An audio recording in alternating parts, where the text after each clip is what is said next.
멋진 신세계 제4장 승강기는 알파 탈의실에서 나온 남자들로 10,000원이었고 레니나가 들어서자 많은 사람들이 친근하게 머리를 끄덕이거나 미소로 인사를 했다. 그녀는 인기가 높았어. 그들 거의 모두와 한 번씩은 밤을 같이 보낸 적이 있었다. 그들의 인사에 답례를 보내면서 그녀는 모두가 사랑스러운 청년들이라고 생각했다. 매력있는 청년들이지. 그렇긴 해도 그녀는 조지, 레드젤의 키가 그렇게까지 크지 않았더라면 좋았겠다는 생각이 들었다. 어쩌면 그는 328m에서 북갑상선 주사가 약간 과잉 주입되었는지도 모를 일이었다. 그리고 베니토 후보를 보자. 그녀는 옷을 다 벗은 그의 온몸에 난 무성한 털이 자꾸만 눈앞에 어른거렸다. 베니토의 곱슬거리는 시커먼 털이 생각나서 침울해진 그녀는 시선을 돌렸는데 한쪽 구석에서 버나드 마르크스의 우울한 얼굴과 자그마하고 야윈 모습이 눈에 띄었다. 버나드! 그녀는 그에게로 다가갔다. 당신을 찾던 참이었어요. 그녀의 낭랑한 목소리가 상승 중인 승강기의 나지막한 소음보다 훨씬 크게 울렸다. 무슨 일인가 싶어서 다른 사람들이 그녀에게로 고개를 돌렸다. 우리들이 얘기했던 뉴멕시코 계획에 대해서 당신하고 의논을 좀 하고 싶어서요. 그녀는 입이 딱 벌어진 베니토 후보를 힐끗 곁눈질해 봤다. 그의 놀란 표정이 비위에 거슬렸다. 저하고 같이 놀자고 내가 또 애걸하지 않아서 놀란 모양이로군. 그녀는 속으로 생각했다. 그래서 그녀는 더 큰 소리로 아까보다 훨씬 다정하게 말을 이었다. 7월에 일주일 동안 당신하고 같이 여행할 생각을 하니 정말 기뻐요. 어쨌든 그녀는 헨리 한 남자에게만 자신이 집착하지 않는다는 사실을 지금 만천하에 공공연하게 증명하고 있는 셈이었다. 아무리 버나드가 한심한 상대이기는 해도 페니가 틀림없이 기뻐할 일이었다. 그러니까 당신이 아직도 나를 가지고 싶은 생각이 있다면 말이에요. 레니나는 지극히 감미롭고도 의미심장한 미소를 그에게 지어 보였다. 버나드의 창백한 얼굴이 화끈 달아올랐다. 도대체 왜 저럴까? 그녀는 의아한 생각이 들었지만 그러면서도 그녀의 매력에 대해 남자가 드러내는 이런 희한한 반응에 마음이 흐뭇했다. 우리 그런 얘기는 어디 다른 곳으로 가서 하지 않는 게 좋지 않을까요? 무척이나 거북해하면서 그가 말을 더듬었다. 마치 내가 무슨 충격적인 얘기라도 한 것처럼 그러네. 레니나는 생각했다. 내가 어머니가 누구냐고 묻거나 뭐 그런 지저분한 농담을 했더라도 저렇게까지 당황할 필요는 없는데. 내 얘긴 이렇게 사람들이 잔뜩 있는 자리에서 그는 너무 혼란스러워서 말문이 막혔다. 레니나의 웃음은 솔직하고 전혀 악의가 없었다. 당신 정말 우스워요. 그를 우습다고 한 레니나의 말은 진심이었다. 당신은 적어도 일주일쯤은 여유를 두고 저한테 연락해 주시겠죠? 그녀는 어조를 바꾸어 말을 이었다. 우린 청색 태평양호 로켓을 타고 가겠죠? 그 로켓이 체링 런던 중심부에 있는 번화한 광장 티타워에서 출발하나요? 아니면 햄스테드에서 떠나나요? 런던 서북부의 높은 지대로 공공유한지. 버나드가 미쳐 대답도 하기 전에 승강기가 멈춰섰다. 옥상입니다. 삑삑거리는 듯한 목소리가 외쳤다. 승강기 안내원은 키가 작고 원숭이처럼 생긴 사람으로 엡실론 마이너스 반백시의 제복인 검정색 통어 차림이었다.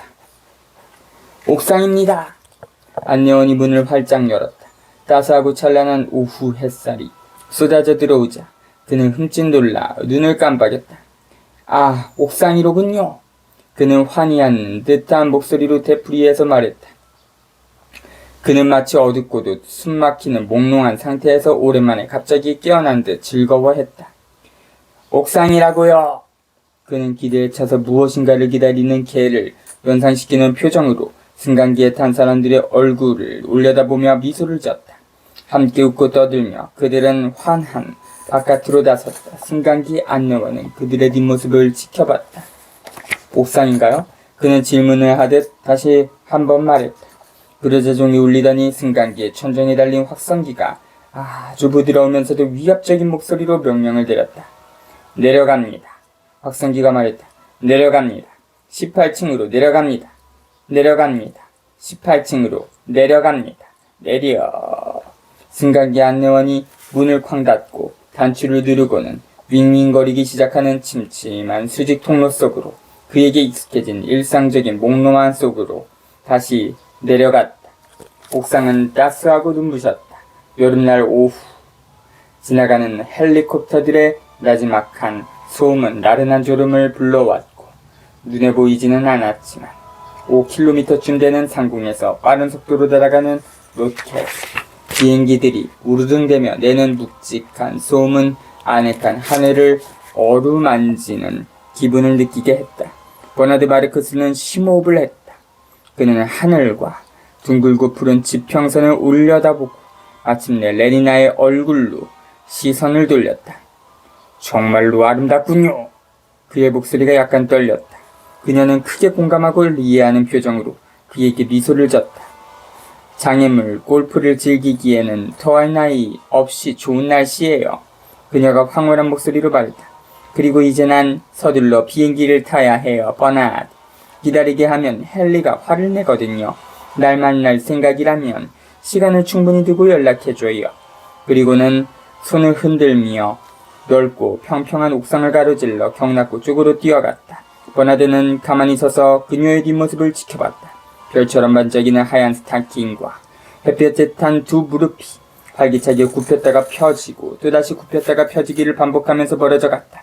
그녀의 짙은 초록색 상의 밑에서는 코듀로이 반바지가 터져 나갈 듯 탐스러운 엉덩이가 부드럽게 실룩이며 율동을 했다. 그의 얼굴에 고통스러운 표정이 나타났다. 전 여자가 예쁘다는 건 나도 인정하겠어요. 바로 등 뒤에서 쾌활한 목소리가 큰 소리로 말했다. 버나드는 깜짝 놀라서 뒤를 돌아다 봤다. 베니토 후버의 불그레하고 통통한 얼굴이 그를 내려다보면서 빙그레 웃고 있었는데 예의를 갖추려는 태도가 역력히 드러나는 그런 미소였다. 베니토는 성격이 지나치게 선량하기로 널리 소문이 난 사람이었다. 사람들이 그를 소마라고는 전혀 입에 대지 않고도 한평생을 무난히 살아갈 수 있는 남자라고 말했다. 다른 사람들이 어떻게 해서든지 벗어나려고 길을 쓰는 원한이나 나쁜 감정들은 전혀 그를 괴롭히지 않았다. 베니토에게는 현실이 항상 밝기만 했다. 발랄하기도 하고 그리고 얼마나 대단한가요? 그러더니 어조를 바꾸어서 그가 말을 이었다. 하지만 당신은 무척이나 처량해 보이는군요. 당신 아무래도 소마 한 알이 필요하겠어요. 베니토는 오른쪽 바지 호주머니를 뒤져서 작은 약병을 하나 꺼냈다. 1세제곱센티미터의 양이면 10가지 침을 한 기분이 물러가요. 정말이라고요. 버나드는 갑자기 몸을 돌려 달아나 버렸다. 베니토는 그의 뒷모습을 물끄러미 쳐다봤다. 저 친구는 왜 저럴까? 그는 의아한 생각이 들었으나 저 불쌍한 친구의 대용 혈액에 알코올이 들어갔다는 얘기가 정말인 모양이라고 판단하고는 머리를 설레설레 흔들었다. 아마 두뇌에 영향을 주었나봐. 그는 소마병을 집어넣고 성호르몬 껌통을 꺼내 한 개를 입속으로 집어넣고는 무엇인가 곰곰이 생각하며 경락고 쪽으로 천천히 걸어갔다. 레니나가 도착했을 때 헨리 포스터는 경락고에서 헬리콥터를 벌써 끌어내고 조종석에 앉아서 기다리던 참이었다. 4분 늦었어요. 그녀가 옆자리로 올라오는 사이에 그가 한 말은 이것이 전부였다. 그는 헬리콥터에 시동을 걸고 주진기에 기어를 넣었다. 헬리콥터가 수직으로 총알처럼 솟아올랐다. 헨리가 속력을 올리자 말벌처럼 붕붕거리던 프로펠러의 소음이 나나니 벌처럼 고음으로 바뀌더니 다시 모기 소리로 변했다. 속도계는 그들의 분속 2km의 최고 속도. 원문에 이렇게 되어 있으나 저자는 초속을 생각했던 것 같은 로 상승하고 있음을 보여줬다. 그들의 발밑에서 런던이 점점 작아졌다. 거대한 탁자 표면처럼 보이던 건물 옥상들은 몇 초 사이에 기하학적인 버섯 크기로 줄어들어서 푸른 공원과 꽃밭들 사이로 무늬를 수놓았다. 그 한가운데서 눈부시게 빛나는 콘크리트 원반을 하늘로 떠받친 체링키 타워가 가늘고 키가 큰 곰팡이 기둥처럼 솟아올랐다.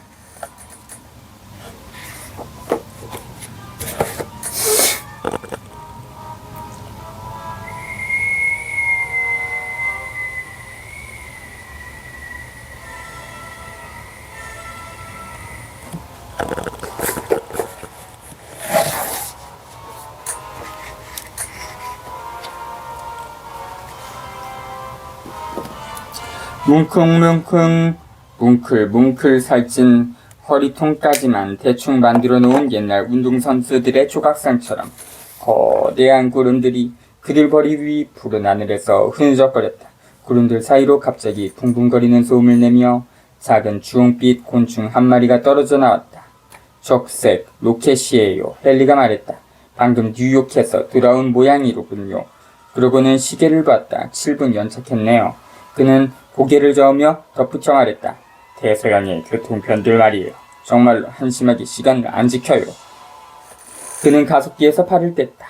머리 위에서 윙윙거리던 추진기의 소음이 한 옥타브 반쯤 떨어져 다시 나나니벌과 말벌을 거쳐 땅벌로 떡갈리 풍뎅이로 사슴벌레로 바뀌었다. 헬리콥터가 위로 치솟던 추진력이 늦춰지고 잠깐 동안 그들은 꼼짝도 못하고 공중에 매달려 있었다.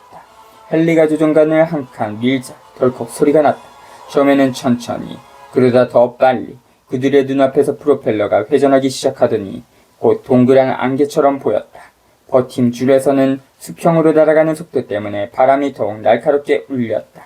헨리는 회전계에서 눈을 떼지 않았고 바늘 눈금이 1200에 이르자 헬리콥터 추진기에 기어를 풀었다.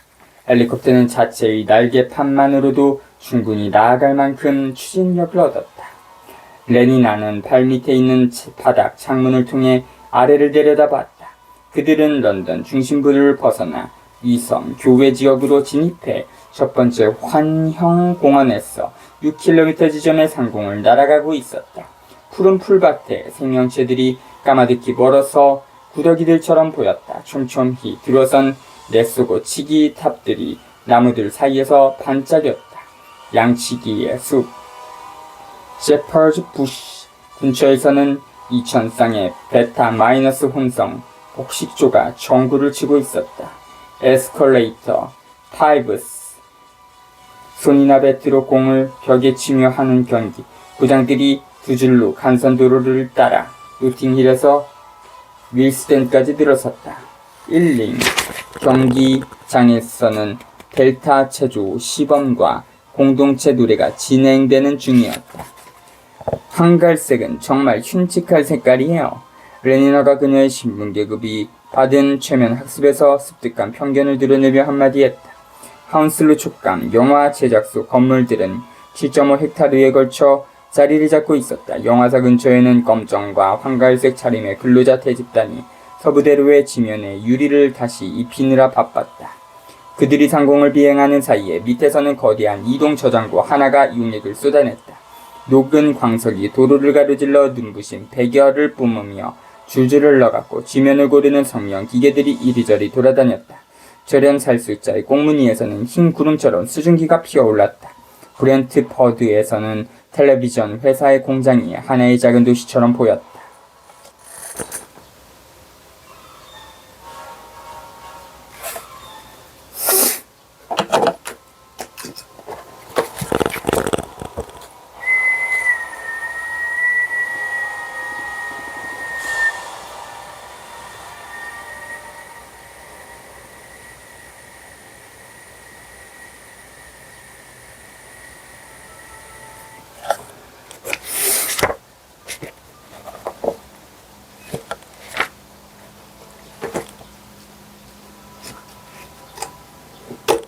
교대 시간인가 봐요. 레니나가 말했다.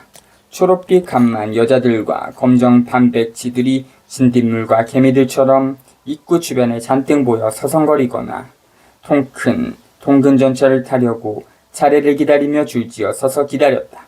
오디빛의 베타 마이너스들은 군중 속에서 오락가락했다.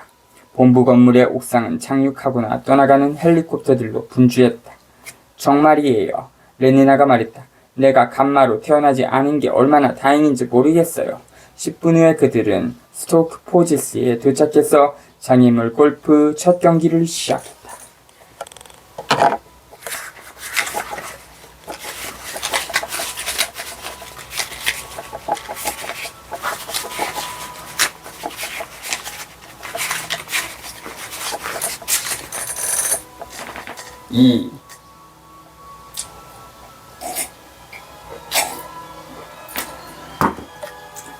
버나드는 거의 줄곧 눈을 내리깔고 어쩌다가 같은 계급의 사람들과 시선이 마주치면 남들이 눈치채지 못하게 재빨리 얼굴을 돌리며 서둘러 옥상을 가로질러 갔다. 그는 마치 누군가에게 추적을 당하는 것처럼 보였다. 혹시 자신을 미워하는 적들을 실제로 만나면 상상했던 것보다 그들이 훨씬 더 가혹하게 느껴질지도 모르고 그러면 자신이 더욱 죄의식을 느끼고 주체할 수 없을 정도로 외톨이가 된 기분이 들 것 같다. 그는 자꾸만 도망을 쳤다. 베니토 후보는 흉악한 놈이야! 그렇지만 그는 아기가 없어서 그랬던 것은 아니었다. 어떻게 생각하면 그래서 훨씬 더 기분이 나빴다. 선의로 보이는 사람들은 아기를 품은 사람들과 똑같이 행동했다. 레니나까지도 그에게 고통을 주었다. 그는 소심한 자신이 그녀에게 접근한 용기가 언제 생길지 따져보고 갈망하고 절망하며 우유부단하게 보낸 여러 주일이 머리에 떠올랐다. 경멸에 찬 그녀의 거절로 인해 모욕을 당할지도 모르는 모험을 감수할 용기가 과연 그에게 있었던가. 하지만 만일 그녀가 좋다고 한다면 얼마나 벅찬 황홀감을 맛보게 될 것인가. 그렇다. 이제 그녀에게서 동의를 받은 셈인데 그럼에도 불구하고 그는 여전히 비참한 기분이 얻다. 여기서 나오는 인물들 중에 이름이 포드는 실존 인물이고 마르크스도 나오죠. 이름 중에 마르크스가 들어가는 인물도 있고 레니나라는 여자가 있는데 지금 나오고 있는데 레니나는 레닌의 여성격 그렇게 표현된 것 같아요. 왠지 아닐 수도 있고요. 그녀가 지금이 장애물 골프를 치기에 더할 나위 없이 좋은 오후라고 말했기 때문에 비참했으며 그녀가 헨리 포스터와 만나려고 가별했기 때문에 비참했고 두 사람 사이에 지극히 개인적인 일을 다른 사람들 앞에서 입에 올리기 원하지 않았다고 했어. 그녀가 그를 우습게 생각했기 때문에 비참했다. 간단히 얘기하면 그녀가 어떤 다른 비정상적이고 별난 행동을 했기 때문이 아니라 모든 건전하고 올바른 영국 여자답게 행동했기 때문에 그는 비참했다. 그는 개인 경락고의 문을 열고는 빈둥거리던 델타 마이너스 심부름꾼 2명을 불러 그의 헬리콥터를 옥상으로 끌어내라고 시켰다. 경락고 근무는 단 하나의 보카nov스키 집단이 맡았는데 그들은 모두가 작고 검고 흉측한 쌍둥이들이었다. 버나드는 자신의 우월성에 대해서 별로 확신에 서지 않는 사람처럼 신경질적이고 상당히 교만하며 불쾌감을 주기까지 하는 어조로 명령을 내렸다. 버나드에게는 하급 신분의 사람들을 다루는 일이 무엇보다도 부담스러웠다. 사고란 언제든지 일어나기 마련이어서 그의 대용 혈액에 알코올이 들어갔다는 최근의 소문은 사실일 가능성도 상당히 많았지만 이유와 어쨌든 간에 버나드의 체격은 평균치 감마보다 별로 나을 바가 없었다. 그의 키는 표준 알파보다 8cm가 모자랐으며 몸집이 훨씬 호리호리했다. 하급 신분의 사람들과 접촉할 때면 그는 항상 이런 신체적인 결함을 의식하며 괴로워했다. 나는 이런 남자이고 지금의 내가 싫다는 그의 자아의식은 쓰라린 절망을 안겨줬다. 어느 델타를 만나서 얼굴을 내려다보는 것이 아니라 같은 높이에서 마주볼 때마다 그는 수치심을 느꼈다. 과연 상대방이 그의 신분에 맞는 존경심을 느끼며 그를 대할 것인가? 이 질문이 그의 머릿속에서 떠나지 않았다. 그럴만도 했다. 감마들과 델타드가 엡실론들은 사회적인 우월성을 어느 정도까지는 육체의 크기와 결부지어 연상하도록 길이 들었기 때문이다. 사실상 큰 체구를 중요시하는 최면 합숙의 편견은 미약하게 남아 만인이 지니게 된 속성이었다. 그래서 그가 접근했던 여자들이 그를 보고 웃었으며 그와 동등한 사람들 사이에서는 같은 이유로 짓궂은 농담이 오고 갔다. 조롱은 그를 외톨이 같은 기분이 들게 했고 행동 또한 외톨이처럼 변하게 했다. 이로 인해 그에 대한 편견이 굳어졌고 그의 신체적인 결함으로 야기된 경멸과 적대감은 더욱 심해졌으며 이방인 같다는 그의 인식도 자꾸만 강해졌다. 무시를 당하리라는 만성적인 걱정은 그에게 동등한 계급의 사람들을 회피하게 하고 자기보다 열등한 자들 앞에서는 더 의식적으로 위험을 갖추려고 애쓰게 만들었다. 그가 헨리 포스터와 베니토 후와 같은 남자들을 얼마나 괴로울 만큼 부러워했던가. 엡실론이 명령에 복종하도록 만들기 위해 소리를 지를 필요가 전혀 없는 남자들, 자신의 신분을 당연하다고 생각하는 남자들, 신분 조직 속에서 물 만난 고기처럼 자유롭게 행동하면서 어찌나 자연스러운지 그들 자신이나 그들이 살아가는 환경이 편안하고 즐겁다는 사실을 의식조차 못하는 사람들. 헬리콥터를 옥상으로 끌어내는 쌍둥이 심부름꾼들이 그의 눈에는 마지못해서 태만하게 억지로 지시를 따르는 듯 보였다. 빨리 해! 버나드가 짜증을 부리며 말했다. 한 사람이 그를 힐끗 쳐다봤다. 그의 멍청한 회색 눈에서 방금 일종의 야수 같은 조롱이 스쳐 지나갔던가? 어서 하라니까! 더욱 큰 소리로 외치는 그의 목소리가 추악하게 날카로워졌다. 그는 헬리콥터로 기어 올라갔고 잠시 후 강을 향해서 남쪽으로 날아갔다. 갖가지 선진국들과 감정공학대학이 플리트가 런던 언론계의 중심거리 영국의 주요 신문사가 밀집해 있음. 에 60층짜리 건물 하나에 다 들어가 있었다. 지하층과 그 아래쪽 여러 층에는 상류계급 신문, 라디오 15와 연두색 감마 가제트 그리고 황갈색 종이의 한 음절짜리 단어로만 이루어진 델타 미러에 이렇게 3대 런던 신문의 인쇄소와 사무실이 자리를 잡았다. 다음에는 텔레비전, 촉감영화, 합성, 음향과 음악을 매개체로 삼는 각종 선진국이 22층까지 차지했다. 그 위로는 녹음 작가들과 합성 음악 작곡가들이 세밀한 작업을 하도록 방음 시설을 갖춘 방들과 연구 실험실들이 있었다. 꼭대기 18층에는 감정공학 대학이 들어서 있었다.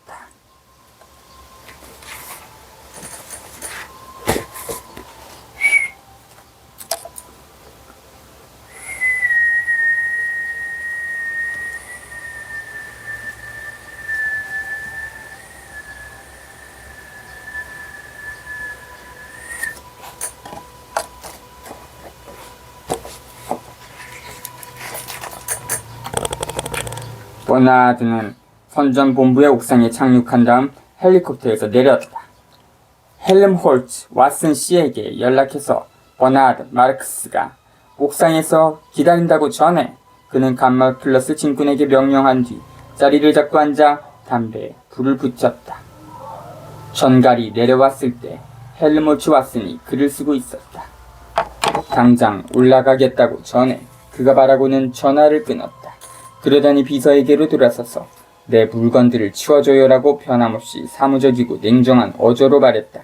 헬름홀츠는 여비서의 환한 미소를 무시하고 몸을 일으켜 활기차게 문으로 걸어갔다. 그는 몸집이 건장한 남자였으며 두툼한 가슴에 어깨가 딱 벌어졌고 체구가 육중하면서도 동작은 탄력성 있게 빠르고 민첩했다. 그의 복은 아름답게 생긴 머리를 튼튼하고 둥근 기둥처럼 떠받치고 있었다. 검은 고슬머리에 인상이 뚜렷했다. 그는 힘차고 강인한 매력이 넘쳤으며 그의 미소가 입에 침이 마르도록 자꾸만 되풀이하던 말대로 어느 구석으로 보나 철저한 알파 플러스였다. 그의 직업은 감정공학 대학의 문해창작과 강사였으며 교육활동을 하는 틈틈이 감정공학자로 일했다. 그는 라디오 15에 정기적으로 글을 기고했으며 촉감 영화의 대본을 만들었고 최면학습을 위한 시와 표어를 써내는 등 재능을 한껏 발휘하는 인물이었다. 유능함이 그에게 내린 상관들의 일관된 평가였다. 그리고 그들은 보통 머리를 설레설레 흔들고는 의미심장하게 목소리를 낮췄다. 약간 지나치게 유능하다는 게 걱정이지만 그렇다 약간 지나치게 유능하다는 그들의 말이 옳았다. 헬름홀츠 왓슨의 경우에는 정신적인 과잉 능력이 버나드 마르크스의 신체적인 결함이 남긴 결과와 비슷한 영향을 줬다. 버나드는 뼈와 근육이 너무 빈약해서 같은 계급의 사람들로부터 고립되었고 최근의 기준에 따르면 이런 소외감은 정신적인 과잉 상태나 마찬가지였어 더 큰 괴리의 원인이 되었다. 반면 헬르모츠로 하여금 거북할 정도로 자신을 의식하고 혼자뿐이라는 기분을 느끼게 만드는 원인은 지나치게 넘치는 능력이었다. 두 남자가 가진 공통점은 그들이 혼자라는 인식이었다. 하지만 신체적인 결함으로 인해 버나드가 혼자라는 의식에 평생 시달려온 반면에 헬르몰츠 와스는 비교적 최근에 와서야 자신의 정신적인 과잉 상태를 점점 의식하면서 주변 사람들로부터 이질감을 느끼게 됐다. 에스컬레이터 스쿼시 공놀이의 명수이자 4년도 안 되는 사이에 640명에 달은 여자들을 섭렵했다고 소문이 날 정도로 지칠 줄 모르는 호색가였고 위원회의 우수한 회원이며 사람들과 지극히 잘 어울리는 이 남자는 운동가 여자의 단체 활동 따위가 그의 인생에서 최고의 가치가 아니라는 인식을 갑작스럽게 깨달았다. 마음속 깊은 곳에서 그는 다른 무엇인가를 추구했다. 하지만 그것이 무엇일까? 이 문제를 놓고 그와 의논하기 위해 버나드가 찾아온 것인데 의논이라고는 하지만 얘기는 항상 헬르몰츠가 도맡아서 했기 때문에 사실 그는 친구의 주장을 들어주기만 하려고 찾아봤다는 표현이 더 정확하겠다. 헬르몰츠가 승강기에서 내리려는데 합성 목소리 선전곡 소속의 매혹적인 새 여자가 미리 나와서 기다리다가 앞을 가로막았다. 아, 사랑하는 헬르몰츠, 우리들하고 엑스무어로 갔어. 저녁 식사나 같이 해요. 엑스무어는 영국 잉글랜드 남서부, 데번주 북부와 서머시주 북동부에 걸쳐있는 초원. 여자들이 애걸하며 그에게 매달렸다. 그는 고개를 저으며 그들을 밀치고 지나갔다. 싫어요.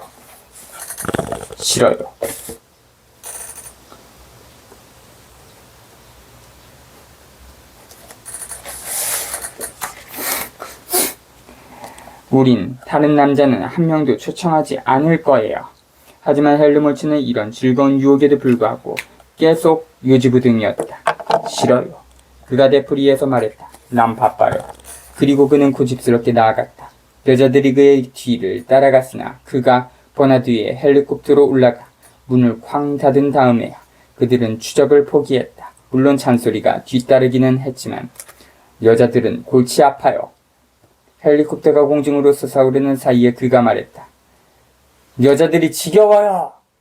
그리고 그는 고개를 저으며 얼굴을 찡그렸다. 너무나 한심해요. 버나드는 겉으론 그렇다고 동의했지만 그런 말을 하면서도 그는 헬르몰츠처럼 별로 힘들이지 않고 그렇게 많은 여자들을 손에 넣을 수 있으면 정말로 좋겠다고 생각했다. 그는 갑자기 자랑을 하고 싶은 강렬한 욕구를 느꼈다. 난 레니나를 데리고 뉴멕시코에 가기로 했어요.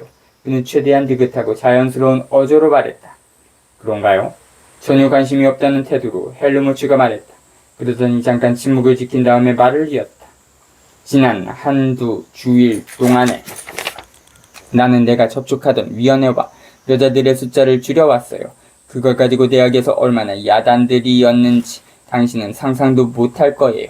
그래도 그럴 만한 가치는 충분했어요. 그 결과로 그가 머뭇거렸다. 뭐랄까 그들은 이상해요. 아주 이상하죠. 육체적인 결함은 일종의 정신적인 과잉을 유발시킨다. 같은 과정이 역으로 작용하는 경우도 가능한 듯했다.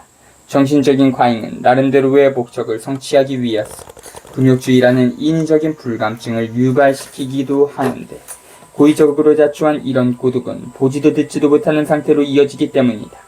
나머지 짤막한 시간 동안의 비행은 침묵 속에서 이루어졌다. 버나드의 방에 도착해서 그들이 푹신한 소파에 편안하게 자리를 잡은 다음에 헬름홀츠가 다시 얘기를 시작했다.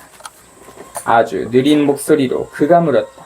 당신의 내면에서 밖으로 나올 기회만 기다리는 무엇이 존재한다는 기분을 느껴본 적이 있나요? 당신이 사용하지 않는 여분의 힘이랄까? 아시잖아요. 발전소에서 터빈을 통과하지 않고 폭포처럼 그냥 쏟아지는 물 같은 것 말입니다. 그는 호기심 어린 표정으로 버나드를 쳐다봤다. 그러니까 만일 상황이 달라지면 인간이 느끼게 될지도 모르는 그런 모든 정서 말인가요? 헬르몰츠가 고개를 저었다.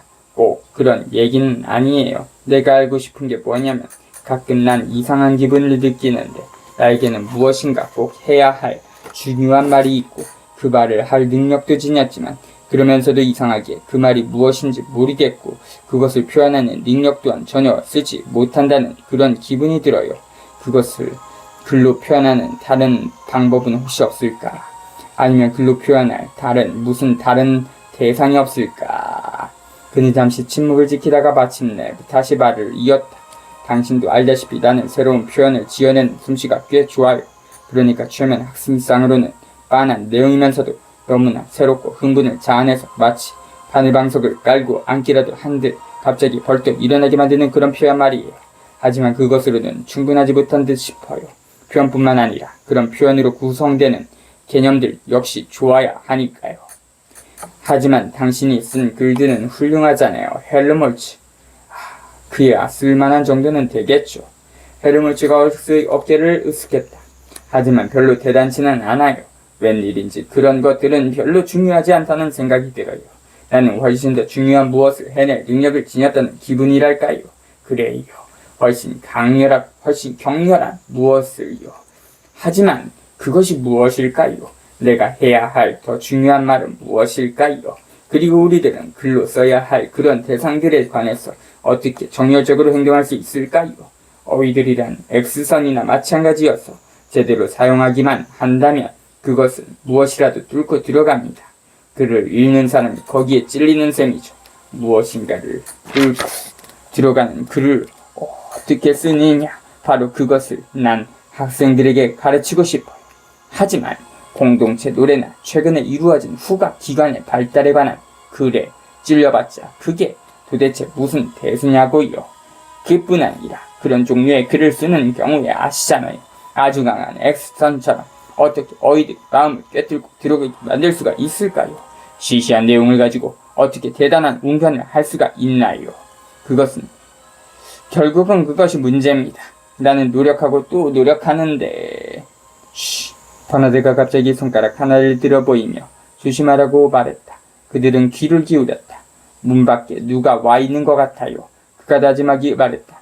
헬르몰츠가 몸을 일으켜 발끝으로 방을 가로질러서 재빠른 동작으로 문을 벌컥 열었다. 물론 그곳에는 아무도 없었다. 미안합니다. 거북한 기분으로 겸연쩍은 표정으로 버나드가 말했다. 아마 신경이 좀 날카로워진 모양이에요. 누가 날 의심하면 나도 상대방을 의심하게 되기 마련이니까요. 버나드는 손으로 두 눈을 문지르고 한숨을 치었다. 그의 목소리는 애원하는 어조로 바뀌었다. 그는 자신을 변호하려고 했다. 최근에 내가 어떤 일들을 겪었는지 당신은 상상도 못할 거예요. 당장 눈물이 쏟아질 것 같은 얼굴로 그가 말했다. 그의 자아 연민은 갑자기 터져나오는 분수처럼 분출했다. 당신은 상상도 못한다고요. 헬르몰츠는 조금쯤 거북한 기분을 느끼며 그의 얘기를 들었다. 가엾은 버나드. 그는 속으로 생각했다. 하지만 동시에 그는 친구가 상당히 창피하게 느껴졌다. 그는 버나드가 조금이나마 자신감을 보여주기를 바랐다.